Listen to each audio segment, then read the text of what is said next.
Here's a pair of the Beats Studio Buds. I'm going to show you how to pair and connect these directly to a Vizio Smart TV. This is the V series model.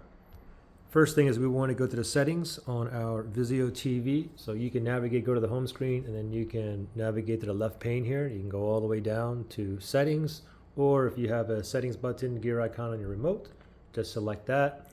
From here, if you have Bluetooth headphones, we can connect from there, or if not, we'll just go all the way down to all settings right there. Let's select that. Let's go down to Bluetooth devices and remotes right there. Let's select that.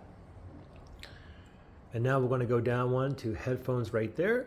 Select that.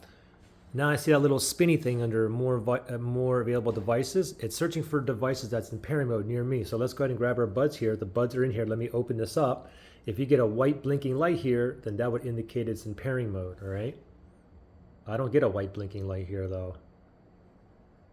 Okay, it's probably connected to one of my other devices.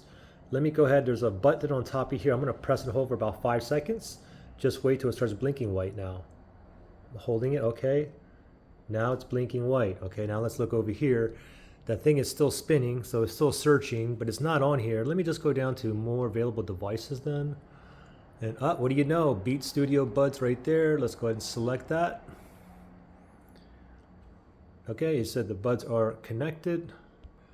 So we're connected, ready to go. Now if I just click on the back button on the remote, you can see that the Beats Studio Buds has that check mark. So there you go, pretty simple. Now if you had any kind of issues pairing or connecting, you can always factory reset these, okay? If you need to do that, look in the link below in the description area.